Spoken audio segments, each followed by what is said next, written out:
Vamos a dar lugar ahora a un turno de intervenciones breves, unos 2 minutos. Voy a presentar a todos los miembros del comité que nos acompañan aquí. En primer lugar, hablará don Javier Palicio, doña María Emilia Carretero y doña Isabel Proano como representantes de las asociaciones de pacientes, FENAER, APEAS y EFA, respectivamente. Posteriormente, y como representantes de los médicos de familia, hablarán el doctor Jesús Molina, la doctora Milagros González Béjar y el doctor Juan Antonio Trigueros, que se incorpora ahora con nosotros, que estabais sentado, representantes de SEMFIC, SEMERGEN y SEMG. Posteriormente, como representantes de la neumología española, pues nada más y nada menos que la presidenta de la Sociedad Española, la presidenta de SEPAR, la doctora Inmaculada Alfageme, y la doctora Sagrario Mayor Alas. Y también contamos con la doctora Mercedes Vinuesa, coordinadora de calidad del Hospital Universitario de la Princesa, y con el doctor Manuel de los Reyes, cardiólogo, aquí también aceptamos a cardiólogos, y además magíster en bioética. Así que, sin más, doy paso a una intervención breve de cada uno y ya luego iniciamos una discusión abierta. Buenos días. Como representante de FENAER, lo primero quiero agradecerles a todos ustedes que estén aquí, porque aquí la reunión, sin los pacientes y sin los médicos que están aquí, no tendría lugar o no serviría para nada. Yo lo único que querría decir es que evidentemente estoy totalmente de acuerdo con que las asociaciones de pacientes son las que pueden tener la fuerza en las instituciones y que además en las asociaciones de pacientes es muy importante que contemos con la presencia de los profesionales, como asesores y como incluso miembros, porque la mayoría de las asociaciones de pacientes son de pacientes, familiares, cuidadores y simpatizantes. Con lo cual, dentro de todo ese grupo, tienen que estar también los profesionales, porque todos juntos tendremos más fuerza, además, porque no son dos entes en contra uno del otro, como a veces quieren hacer ver, sino que son entes a colaborar, incluidas las administraciones o las instituciones. Y yo creo que no dirían nada más, porque creo que eso es lo más importante. Sí recordar que siempre que se tienen derechos, se tienen obligaciones. Y no tenemos que olvidar las dos cosas. Y quiero ser muy breve y no digo más. Muchísimas gracias por estar aquí.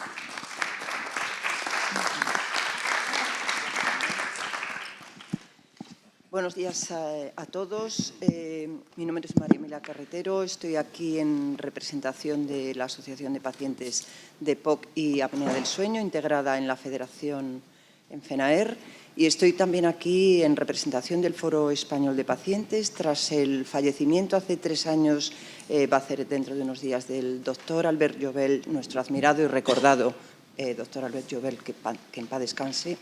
El foro, tras un proceso de duelo como consecuencia de su fallecimiento, está recobrando el espíritu, tratando de recobrar aquel espíritu pionero, paradigmático, emblemático que surgió con la figura del doctor Llobel. Y, bueno, en este foro lo que sí agradecemos es que se lleven a cabo este tipo de iniciativas. Agradecimiento al doctor Julián Cochea por su brillante idea. La intervención magistral, magnífica, me ha encantado la intervención de doña Mercedes Santamaría. Y potenciar lo que sí nos gustaría es que este tipo de foros que se pudieran potenciar son iniciativas que al paciente le benefician en todos los aspectos, y a los profesionales sanitarios, a los demás agentes del sector, la administración sanitaria, los profesionales sanitarios, los proveedores del sector y a nosotros como pacientes, familiares y cuidadores, pues evidentemente son foros enormemente enriquecedores. Y nada más, muchísimas gracias.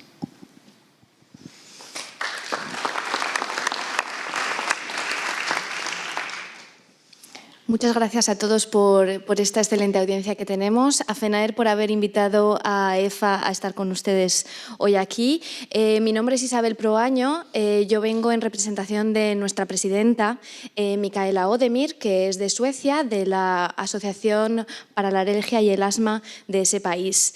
Quería agradecer a Julio y a Mercedes las excelentes presentaciones que nos han hecho hoy y, sobre todo, corroborar en muchos de los aspectos que Mercedes ha mencionado, nuestra creencia de que son las asociaciones de pacientes las que pueden hacer valer los derechos y los deberes de los pacientes y las que pueden crear una sinergia que facilite la evolución del sistema de sanidad. Quería sobre todo mencionar dos cosas partiendo de la base de que constatamos a nivel europeo que la posición del paciente, tanto individual como a veces, desgraciadamente, a nivel asociativo, está infravalorada. El paciente hoy en día tiene un potencial enorme para mejorar su estado de salud de acuerdo con los profesionales que le van a acompañar. A nivel europeo, y es lo que pueden ver en esta diapositiva, estamos trabajando precisamente en ayudar al paciente a conocer mejor sus derechos y a que se le hagan valer dentro del sistema de sanidad. Esta es la carta sobre el empoderamiento de los pacientes, dedicada específicamente a ellos y que me gustaría compartir con vosotros. Soy más que mi estado de salud. Son cosas que se han hecho en el Foro Europeo de Pacientes, que está formado por 76 organizaciones europeas. EFA es miembro y además miembro del Consejo desde hace muchos años y nosotros junto con nuestros 41 miembros en diferentes países, apoyamos estas iniciativas y participamos en ella. Quizás no debería decirlo, pero como Mercedes lo ha mencionado varias veces, ahora estamos analizando la Carta sobre los Derechos del Paciente de 1994. No puedo avanzar mucho, solo deciros que en el análisis que se ha hecho y en el que yo misma he participado, hay cosas que están obsoletas hoy en día, porque la tecnología está ayudando a muchos pacientes a saber más de lo que pasa con su salud, a manejarla mejor y, sobre todo, en el caso de las enfermedades crónicas, a aprender junto con otros pacientes y con los mismos profesionales. También probablemente se vaya a revisar, aunque no me puedo aventurar a decirlo, para incluir más el cuidado personalizado y, sobre todo, algo que Mercedes ha mencionado, que es la participación. Para nosotros, como Asociación Europea, la participación del paciente con una voz unida y fuerte es fundamental y creemos que en los derechos los pacientes y sus asociaciones deben formar parte del diseño del servicio de atención sanitario. También quería mencionar que dentro de esta carta, como podréis ver, hay un apartado para la información y para la educación y que dentro de EFA, como estamos centrados en alergias, EPOC y enfermedades respiratorias y otras enfermedades respiratorias, nosotros estamos trabajando en la educación al paciente. Todavía es embrionario, pero queremos ver cómo se hace y qué es lo que necesita el paciente para mejorar su educación. Como ya he dicho, hay muchos temas que me habría encantado tocar, quizás luego después podamos debatir. Muchas gracias.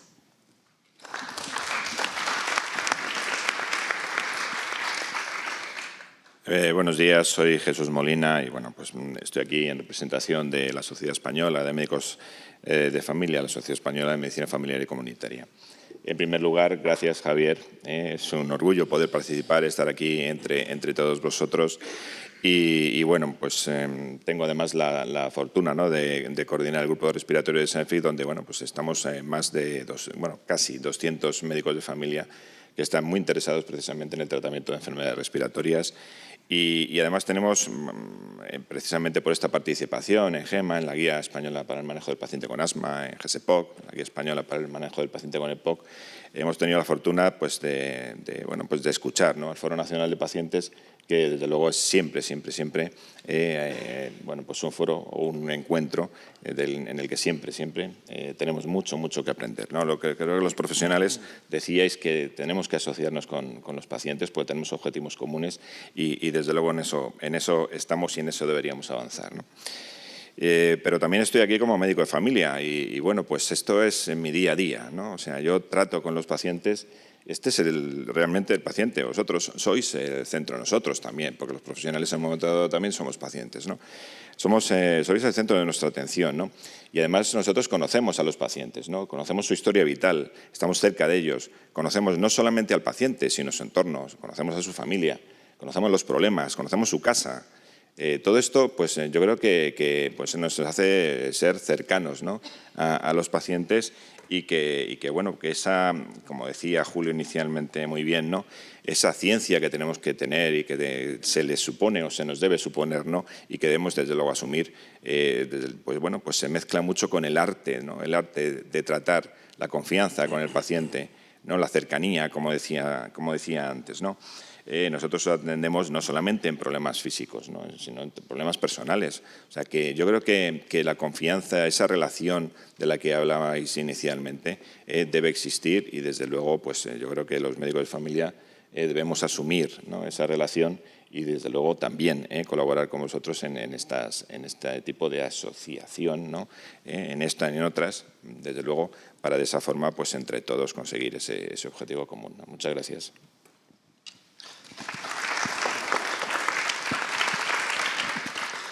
Hola, buenos días. Gracias a la organización por invitarme. Yo estoy aquí representando a la Sociedad Española de Médicos Generales y de Familia. Bueno, pues quería hacer alguna breve consideración, ¿no? Cuando uno consulta los derechos y deberes de los pacientes, ¿no? Ve la asimetría grande que hay, ¿no? 4 o 5 páginas para derechos y 1 para deberes, ¿no? Con lo que yo estoy muy de acuerdo, porque en realidad a mí los deberes me importan, me parecen fundamentales para lo que es la eficiencia y la organización de los sistemas sanitarios, pero los derechos individuales de los pacientes me afectan todavía más, ¿no? Porque cuanto realmente afectan es al impacto de cómo vive la enfermedad una persona frente a la que me siento todos los días, ¿no? Y realmente me parece mucho más importante mi labor de todos los días, mi labor cotidiana, ¿no? En este momento los pacientes, lógicamente, demandan y tienen más conocimiento de las enfermedades, demandan más empoderamiento y una corresponsabilidad mayor. Y los médicos tienen mayor formación, un compromiso social renovado y un contrato social, yo creo que sigue vigente, ¿no? En esa formación médica, ¿no? Pero además nos movemos en un entorno que no controlamos. Es un terreno de juego, es importante, ¿no? Y realmente donde todas estas cosas se contextualizan finalmente, ¿no? Yo estoy seguro que dentro de 200 años, cuando los extraterrestres dominen la Tierra y hagan historia, ¿no? Y vean que había unos señores con un uniforme blanco, o señores y señoras con uniformes blancos que se encargaban de administrar una cosa que llamaban salud para que esas personas estuvieran bien, y lo hacían en un breve periodo de tiempo todos los días, se echarán las manos a la cabeza y dirán, esta gente, ¿qué les pasaba? ¿Cómo es posible que hicieran esto, ¿no? En realidad estamos viviendo una situación en la que la organización del trabajo es deficiente, donde la distribución de cargas es muy mejorable y donde hay un insuficiente tiempo asistencial evidente, ¿no? Y todo esto nos tiene que llevar a rebelarnos contra esto, ¿no? Y hay un regulador que es el encargado de establecer estas reglas del juego. Estamos viviendo una revolución asistencial silente, que es el aumento tremendo de la cronicidad, las mayores expectativas de vida y las mayores demandas de calidad de vida al mismo tiempo de la población, justas, por supuesto. Yo, para finalizar, lo único que quiero decir, y me uno a las llamadas que ha habido de los anteriores, gente que ha tomado la palabra, ¿no? Yo, cuando los médicos desnudamos a los pacientes, nos quitamos la ropa y observamos la realidad más dura, ¿no? Es cómo están sus cuerpos, cómo está su enfermedad. Yo lo que quiero es, de alguna manera, desnudar esta realidad formal que hay en cuanto a recomendaciones, legislaciones, leyes, que están ahí y que son muy buenas, pero que en realidad esconden, cuando luego desnudas todo esto, una realidad que no es tan justa y tan equitativa como debería ser. Yo creo que la unión de las asociaciones de pacientes y la unión con las sociedades médicas debería elevar la voz y reclamar la salud de manera adecuada, como hay que hacerlo, ¿no? De manera contundente, sin acritud, por supuesto sin violencia, pero hay que reclamar esta salud, yo creo, como un objetivo fundamental. Yo creo que ha llegado el tiempo de abandonar la moqueta y abandonar el micrófono y empezar a pisar arena, pisar asfalto y levantar la voz. Gracias.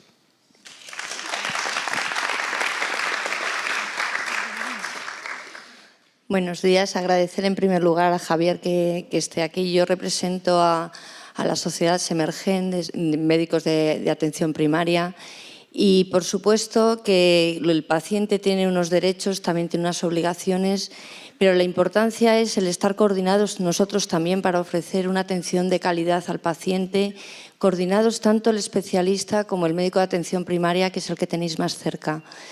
Me gustaría que esa atención integral y más cercana también se basara en la buena información, porque muchas veces por esa carencia de tiempo, por esa premura de tiempo hace que el paciente se vaya a unas fuentes de información que no son las buenas y muchas veces abandonan un tratamiento efectivo por una mala información a través de Internet o de unos medios que no son los oficiales, y para eso está el médico de atención primaria, el que está cercano, para dar una información con una evidencia científica y de calidad, y es a donde os tenéis que dirigir. Y yo creo que es importante el notar esa cercanía con la atención primaria, que es lo que tenéis a mano, y por supuesto la coordinación con el médico especialista para cuando hace falta, tanto por vuestra parte como por la nuestra. Muchas gracias.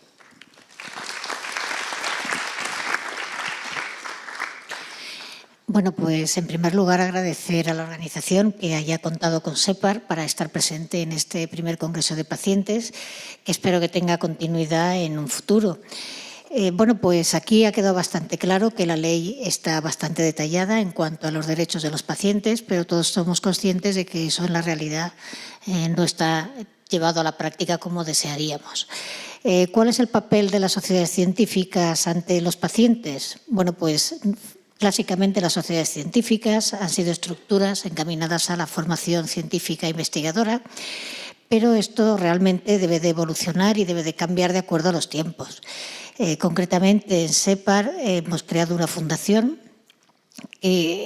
donde se integra la antigua SEPAR Pacientes, que se creó con Julio en 2007, y SEPAR Solidaridad, y que es una estructura con la finalidad de canalizar actividades sociosanitarias, porque realmente la misión que nosotros creemos que debemos de tener con respecto a los pacientes es, por una parte, entre ellas, o entre otras muchas, pero sobre todo la de formar y la de informar, no solamente a los pacientes, sino también a la sociedad y a otros profesionales.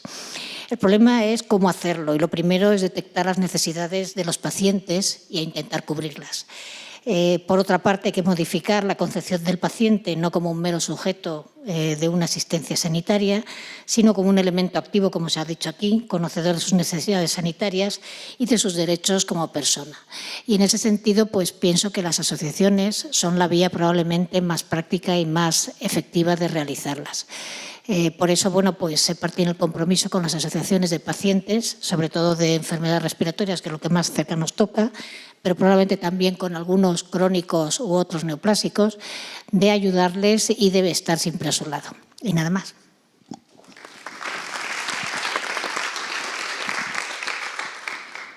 Buenos días. Muchas gracias a la organización por darnos voz en un congreso que es para y por los pacientes. Yo soy neumóloga, os voy a hablar desde lo que es el ejercicio habitual de la neumología, lo que ha sido a lo largo de mi vida y el papel que para mí representa a los pacientes, que ahora se están poniendo encima de la mesa muchas cosas por las que muchos llevamos luchando mucho tiempo. El conseguir los derechos es algo que estaba cayendo por su propio peso, no podía ser de otra manera, pero yo quiero recordar ahora que voy viendo el desarrollo de todo esto, que tener derechos genera una gran responsabilidad. Cuando uno tiene derechos y los demanda y los exige, tiene que saber también siempre que tiene que cumplir las obligaciones que esos derechos le otorgan. Como pacientes, yo creo que la obligación principal es formarte en lo que tu enfermedad respecta, porque así vas a poder demandar lo que realmente sirve y vale para ti, y cuando lo consigues vale para otros, que por eso el asociarse y la participación en asociaciones es tan importante.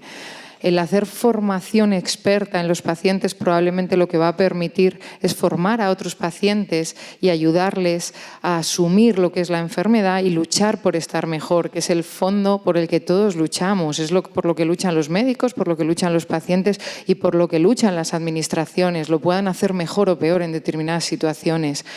Pero yo sí que creo que el paso ya está dado, el paciente ya ha dado el paso de decir yo estoy aquí, yo tengo capacidad de decidir. Ahora, esas decisiones, para que realmente impacten en salud en él mismo y en los pacientes que tienen algo similar, tienen que pasar por algo tan importante como la formación, no solo suya, sino también de los profesionales. Nos tenéis que ayudar, nos tenéis que enseñar aquellas cosas de la enfermedad que nosotros desconocemos, que son las vivencias, el día a día, lo que te impacta. Eso a veces es difícil de ver cuando uno no lo vive directamente. Por lo tanto, es otra de vuestras responsabilidades, conseguir que los profesionales sanitarios podamos ver todas esas cosas que a lo mejor en 5 o 10 minutos, como decía Jesús, es difícil de ver, y que ellos probablemente al teneros más cerca y tener cerca a vuestras familias y vuestros domicilios puedan ver, pero en el caso de la neumología en sí misma, esa distancia que a veces hay hace que sea más complejo. Por lo tanto, los profesionales estamos para ayudaros en todo, a formaros también, pero ayudarnos a nosotros a también ser capaces de saber cuál es el impacto real de la enfermedad en vosotros. Muchas gracias.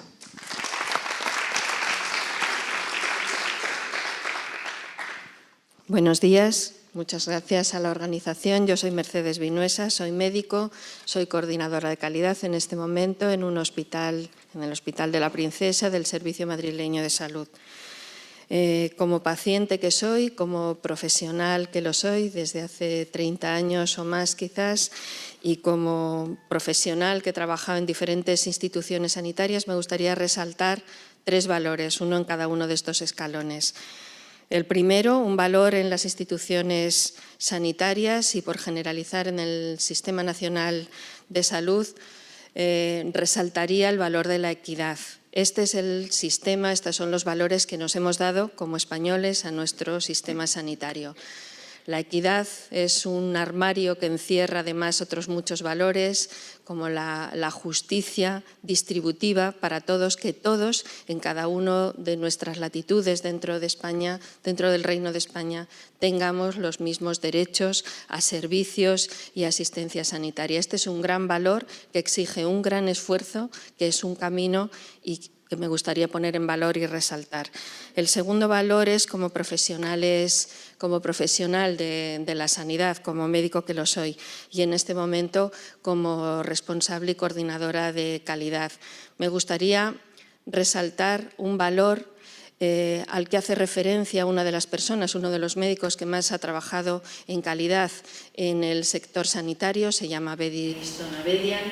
Él es un médico que es libanés, tiene una vida muy complicada, nace en Turquía, es de origen armenio, tiene que salir de Turquía en la época del genocidio, que se forma en la Universidad de Beirut, que después ejerce en Ramallah.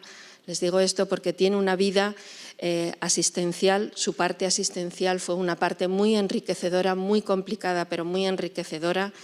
Su padre también es médico, después se dedica a la formación universitaria y después de muchos avatares se dedica a hacer asistencia y ser uno de los que empiezan a hacer calidad en la asistencia sanitaria.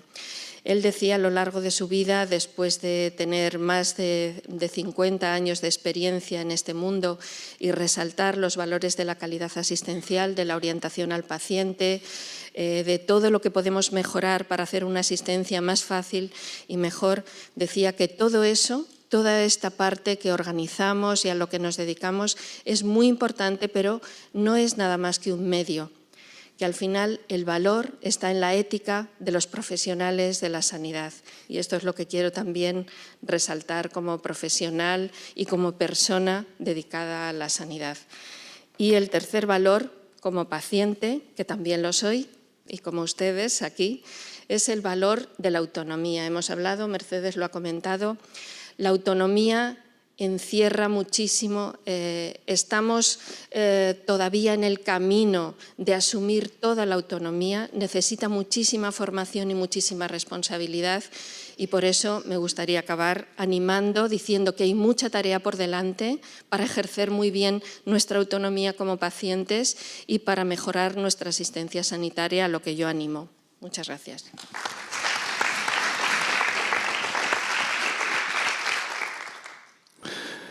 Buenos días, yo soy cardiólogo clínico y supongo que estoy aquí no en representación, sino por dos expresiones, que son la amistad y la gratitud. Amistad y gratitud tanto de Julio como de Tamara. Y bueno, vamos a ver qué reflexiones puedo hacer. Escribí en algunas cosas esta madrugada. Por si no lo saben, además de que celebren hoy una precisión. Hoy, 18 de noviembre, es el Día Nacional de los Pacientes Anticoagulados. De tradición, por si algunos anticoagulados hay aquí también, porque tenemos pacientes comunes, cardiólogos y neumópatas. Y en el año 87, que yo ayudé a crear la asociación AEPOVAC, Asociación Española por las Válvulas Cardíacas y Anticoagulados, regalé un lema que ahora pues, la presidenta que se dedica a publicidad y a medios me dice, esto vale un potosí. Hubo que explicar lo que es un potosí a otros, pero en cualquier caso le dije, el lema que me ha guiado a mí siempre en la relación asistencial es no tengas miedo, ten información. Los miedos generan angustia, la desinformación también produce ansiedad. Entonces, dejemos ya en el extremo el tema de los privilegios terapéuticos, el tema de las excepciones a la hora de informar. No tengas miedo, ten información. El problema es cómo, cuándo, cuánta, en qué momento, en qué contexto. Dicho esto, estoy muy agradecido, porque yo de quien más he aprendido, y lo he expresado en algunas dedicatorias, unos libros, es de las personas, de los ciudadanos. Yo soy ciudadano y soy médico. Luego, además, pues me he dedicado a otras cosas de reflexión en temas de bioética. Y se me ha ocurrido que, como estoy en el extremo izquierdo, ya a punto, en los últimos minutos de la prórroga, que es cuando a veces se deciden los partidos, se me ocurrió esta madrugada. Yo no sabía, de verdad puedo prometer y prometo que no sabía lo que iba a contar Julio, pero nos conocemos un poquito. Y entonces, les he hablado de un decálogo. Pues bueno, terminamos este año lo que el Papa Francisco ha hablado del jubileo de la misericordia. Misericordia es generosidad del corazón. Y yo voy a expresaros un poco una síntesis, y no pensaba, sí sabía lo que iba a decir Mercedes, pues 8 bienaventuranzas que empiezan por C, de corazón, de cor cordis, porque el mensaje que tenéis es respira vida. Pero yo creo que más que respirar debe ser transpira vida. Y como yo soy cardiólogo, también tiene que latir y palpitar esa vida. Y la vida, en la dimensión de la asistencia, tiene dos vertientes. Una vida biológica y una vida biográfica. Las plantas y los animales tienen vida biológica, pero solo los seres humanos tenemos vida biográfica, porque somos sujetos morales, como bien se decía, con autonomía, libertad y voluntad. Entonces, esa parte biográfica es lo que tiene que ver con los valores de los que se ha hablado. Y en algo que tengo que ver con la bioética, con una tradición y con una historia personal, quisiera comentároslo. Y si me vais a permitir, todos empiezan por C. La primera bienaventuranza sería la confianza, que hay que desarrollarla. Y se ha hablado de que tiene que ser una relación, no hay confianza sin confidencia, como no hay confidencia sin secreto. Tiene que haber veracidad. Tiene que producirse un lenguaje verbal y no verbal adecuado. Esto es para desarrollarlo. La segunda podría ser que hay que fomentar y desarrollar la comunicación. Comunicar no es informar solo. El diálogo. No puede existir una información o una comunicación sin un diálogo, sin una capacidad de escucha, sin una empatía, asertividad o sinceridad, sin un consejo, sin paciencia, sin tiempo. Claro, y luego está la palabra que se ha mencionado, consentimiento. Consentimiento no es consentimiento, sino es consentimiento. Es decir, el consentimiento no es un papel. Si no hay un diálogo verbal, eso no es más que un formulario, que os quede claro y que nos quede claro a los profesionales. Esto tiene que basarse y tiene que ser informado, formado y firmado. El tercera bienaventuranza, compromiso, pacto, corresponsabilidad, que hemos hablado, de necesidades y expectativas. La cuarta, compasión. Compasión no es lástima o pena entre nosotros, sino es apasionarse intensamente e implicarse con el otro. Y esto, humanizar, es personalizar la asistencia, sentir que el ser humano es trascendente, es decir, nos trasciende. La quinta, curación. Los médicos curan cuando pueden. Cuando no pueden, cuidan, pero consolar hay que consolar siempre. Y la curación implica incertidumbre y esperanza. Implica ser prudentes, implica que va a haber errores, implica también la búsqueda de la seguridad. La sexta, cuidados. Hay veces que no se puede curar, pero hay que cuidar. Nadie debería ser un sujeto incuidable, pero sí puede ser incurable, pero no incuidable. Y los cuidados tienen que ver con el acompañamiento, con el alivio del dolor y sufrimiento, con la ayuda. La séptima, calidad, que también ha dicho Mercedes, la calidad asistencial, mencionando un pionero. Calidad de vida, pero calidad de vida ¿para quién y para qué? No es la que nosotros definimos, sino la calidad tiene un sujeto y un predicado, y nos viene definida. Los proyectos de vida personal. Y la octava, calidez. Calidez en el acompañamiento y en el proceso final, en el morir, porque vivir también es morir. Igual que hay que convivir, también hay que conmorir para que nadie esté solo. Y significa planificar anticipadamente las decisiones. Y significa cordura. Por tanto, no tengo más que mencionar a una gran filósofa que a mí me ha enseñado mucho, que es Mafalda, cuando dice que lo ideal sería tener el corazón en la cabeza y el cerebro en el pecho, porque así pensaríamos con amor y amaríamos con sabiduría. Pues muchas gracias.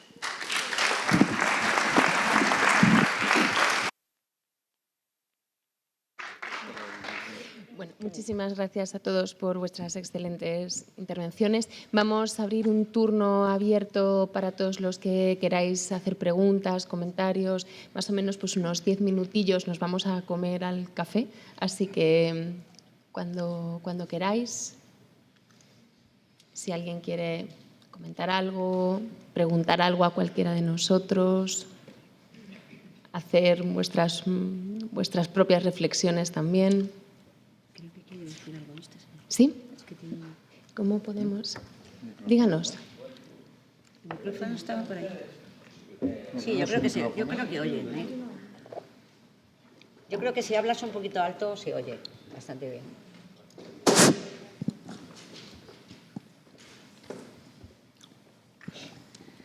Bueno, pues en primer lugar felicitar por orden al doctor Julio Encochea, que habla de humanidad, de sentimiento, de la alianza. Yo creo que ha sido muy claro en lo que la realidad del médico especialista y el médico de familia, ¿no? También felicitar a Mercedes porque, bueno, por lo menos yo soy médico de primaria, soy también neumólogo, pero en primaria donde he estado todo mi tiempo, ¿no? Y entonces reconocer todos los derechos y los deberes, yo creo que ha aclarado mucho, ¿no? Felicitar también a todos los participantes. Pero yo quiero hacer una reflexión. Estoy de acuerdo con todas vuestras intervenciones, pero vamos a la arena, a la realidad. Y centrándonos en enfermedades respiratorias, los pacientes, a lo mejor no los que estáis aquí, ¿no? Pero yo estoy en el medio, no en el medio rural, pero bueno, en el medio semiurbano, lejos de los centros hospitalarios grandes, de las capitales.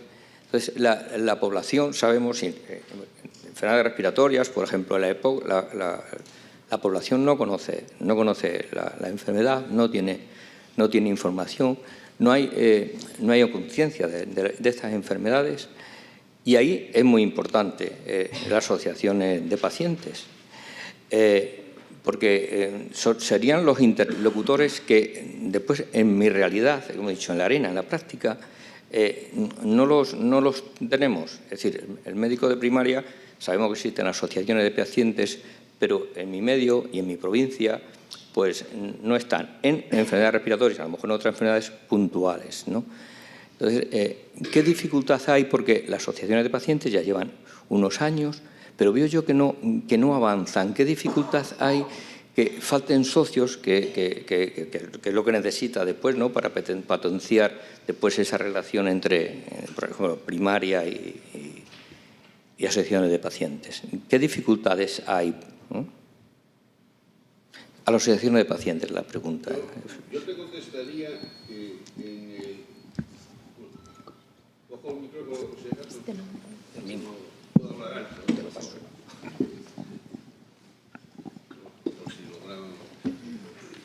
Gracias. Yo te contestaría que tienes toda la razón y que el problema principal que tenemos las asociaciones de pacientes alérgicos y respiratorios, no sé en otras asociaciones si es tan claro, pero en las de respiratorio y alergia tenemos el problema de que los pacientes no quieren asociarse, sinceramente. O sea, tenemos en las asociaciones donde yo participo directamente muchos más simpatizantes que afiliados, porque dicen, no, yo no quiero figurar. Que luego se sepa que yo soy asmático o que figure, si estoy en una asociación y tal, lo mismo que les pasa a los del oxígeno, a los pacientes con oxígeno, que aquí tenemos 2 o 3, pero la mayoría no lo quiere salir a la calle. Tú mismo lo decías de Francisco, de Jesús, perdón. Que eso es un problema y es una de las cosas, yo creo que es una de las misiones fundamentales que tenemos que hacer es concienciar. Primero, que hay enfermedades que no son como era la tuberculosis antes, que hace 40 años que era como algo que había que esconder y que era algo muy... Pero es que, oye, las enfermedades respiratorias, y los pacientes con enfermedades respiratorias, que es lo principal, si lo llevan con mucha más filosofía, digamos, o con mucha más facilidad, cuando están asociados y se dan cuenta que los problemas que tiene él los tienen otros muchos que él cree que solo los tiene él. Y cosas así, ¿no? Pero tenemos ese problema grave de que la gente no quiere... Fíjate, los que tenemos apnea del sueño, yo no consigo que la gente quiera apuntarse. Dice, no, a ver si vamos a tener un problema de laboral o de alguna cosa. Los asmáticos, hoy día en España todavía, se ponen más inhaladores en los servicios que en la calle o en el medio normal. La gente se esconde para darse el inhalador muchas veces. Y así los enfermos respiratorios sí que tienen un ocultismo de la enfermedad y eso es un fallo, porque hay que darles información. Evidentemente eso es misión nuestra de las asociaciones, darles la información suficiente para que quiten este ocultismo, para que se den cuenta de que les beneficia el ser, incluso el estar asociados les va a beneficiar en múltiples cosas, ¿no? ¿Me permiten un apunte? Otro de los factores, además del importantísimo que ha comentado el doctor Javier Palicio, creo que es la falta, es decir, quienes estamos en una asociación de pacientes lo hacemos de una manera absolutamente voluntaria, de manera altruista, como no podía ser de otra forma, y dedicamos el tiempo que nos permiten nuestras obligaciones diarias. Hay un hándicap y es que las asociaciones de pacientes en términos generales, al menos mi modesto punto de vista, es que adolecen de profesionalización en la gestión. Es decir, los que llevamos a cabo, yo llevo unos meses en APEAS, los que llevamos a cabo tareas de determinada representatividad, que tratamos de poner en marcha una asociación con una estructura organizativa que posibilite llevar a cabo todas las tareas que conllevaría una bien llevada gestión de una asociación de pacientes, nos encontramos pues con una carencia de medios, de recursos y que tratamos de hacer las cosas de la mejor manera posible, pero sí también creo que sí, lo poco que vamos haciendo, lo mucho que vayan haciendo, lo hacemos de manera seria, de manera absolutamente seria, sí que nos iremos ganando la confianza de quienes nos pueden ayudar a posibilitarnos, a dotarnos de recursos, de algún recurso material y algún recurso humano que podamos dirigir a todas las acciones de representación, de velar porque el ordenamiento jurídico español, que es bastante amplio en términos generales, que nuestro ordenamiento jurídico pues que se lleve a término, que podamos velar porque todas las normas pues se cumplan por lo que es ya el famoso comentado, la equidad, la universalidad de la asistencia, etcétera, etcétera. Y yo creo que entre todos, y ganándonos poco a poco el paciente y los representantes, y los cuidadores y familiares, poco a poco la confianza del resto de agentes del sector, tendremos poco a poco avances, entendemos, sustantivos, ¿no? Nada más. Quería incidir en lo que señalaba María Emilia, porque a nivel europeo sí que vemos específicamente en las asociaciones de pacientes de enfermedades respiratorias que falta capacidad de gestión a largo plazo. Y finalmente es esa capacidad de gestión a largo plazo la que hace que la representatividad, la participación en la gestión sea sistemática. Lo vemos hoy en día, hay asociaciones que son llevadas simplemente por voluntarios, pero cuando hay alguien que simplemente hace el secretariado de esa organización, se avanza mucho más y se consigue un impacto mayor.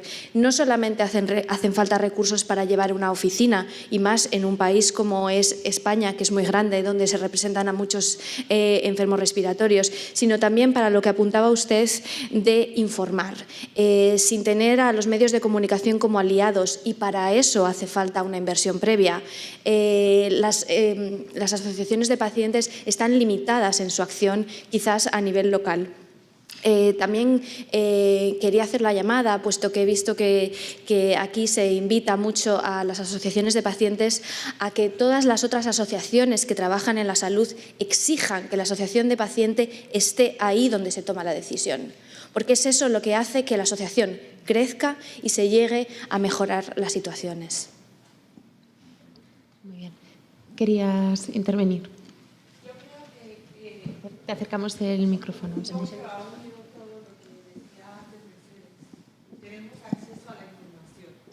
¿Cuáles son los derechos?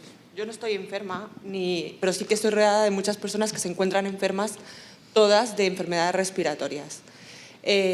Son bastantes personas y creo que lo que realmente pasa es que llega un momento en que hay un agotamiento, esa paciencia que decía antes Mercedes que hay que tener.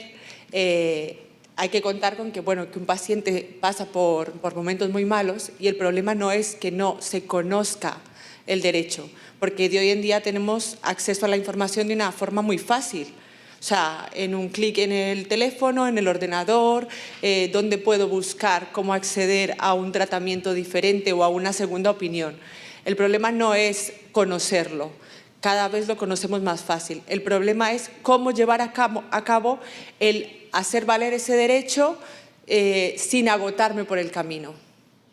Porque mucha gente empieza. Yo tengo un caso particular bastante interesante del que he tomado mucha nota de lo que ha dicho Mercedes para llevárselo. Y empieza a luchar, pero llega un momento en que dices que no puedo más, no tengo fuerzas, no tengo ánimo físico, y luego ya moral pues va decayendo por el camino, sobre todo cuando son personas con enfermedades crónicas. Sí, bueno, yo voy a tratar de contestar a todo. Yo creo que es cuestión, en primer lugar, de aceptar la enfermedad. O sea, si no aceptas la enfermedad y ocultas que te tienes que tratar y que estás enfermo y tal y que cual, ¿cómo te vas a asociar con otros pacientes? Lo que no quieres ver es más enfermedad a tu alrededor. O sea, estás enfermo, aceptas la enfermedad y te unes a las personas que tienen el mismo problema con objetivos comunes. Y yo creo que no hay otra manera. O sea, si realmente queremos que estos derechos que hemos hablado y estas obligaciones se conozcan, y no es tan fácil, o sea, yo no acepto que la gente conozca sus derechos, porque si los conoce, la gente los reivindicaría mejor. O sea, hay que conocerlos bien, saber dónde y como tú decías, no agotarse en el camino, porque si te agotas en el camino ya no vale iniciarlo. Es casi mejor objetivos concretos muy pequeños de asociaciones con objetivos muy cercanos e ir ganando terreno. O sea, no es fácil el acceso de la asociación al ámbito de la gestión. No es nada fácil y no nos lo van a poner fácil, porque además yo creo que hay una tendencia a la no participación. porque tienen miedos a los pacientes. ¿Miedo de qué? O sea, si los pacientes son los únicos que pueden ayudar a hacerlo mejor, y los profesionales. Pero no hay otra manera que unirse. Individualmente, como tú decías, te agotas, en el camino te agotas. En el caso de la POC, por ejemplo, que yo tengo varias personas alrededor con esta enfermedad, hay un alto porcentaje que son personas muy mayores, ¿vale? Y que muchas de ellas se encuentran solas. Sí, claro. El apoyo realmente se lo tiene que brindar la sociedad y la sanidad pública para que Claro. no se agoten, por ejemplo. Ya, o sea, hay que facilitar el ejercicio del derecho individualmente, que eso es de la institución. Eso no es labor de las asociaciones. La labor de las asociaciones es seguimiento del cumplimiento de los derechos y reivindicación de aquellos que no se vayan cumpliendo. Pero hay que hacer un seguimiento de los derechos, y para hacer un seguimiento de los derechos lo primero que tienes que conocer es el ámbito. El ámbito, cuáles son, cómo se hacen efectivos. O sea, yo creo, de verdad, o sea, no creo que haya otra manera de progresar. Y si los pacientes no quieren asociarse, no van a tener otro ámbito de reivindicación. Es que no lo hay. A nivel individual, el día a día, nada más. Pero la única manera que, según mi criterio, es a nivel de mayor participación y mayor influencia en conseguir objetivos comunes, profesionales y pacientes, es el unirse primero los pacientes para marcar prioridades y objetivos, y luego unirse pacientes y profesionales. Me ha encantado lo que ha dicho el doctor Trigueros, que claro, esto tenemos que sacarlo a la luz. O sea, así no podemos seguir. Pero ¿quién lo dice? ¿Los profesionales solos? No. ¿Los pacientes solos? No. Tendremos que ser todos. ¿A través de qué? Pues a través de las sociedades, a través de las asociaciones, pero esto hay que modificarlo. No está bien.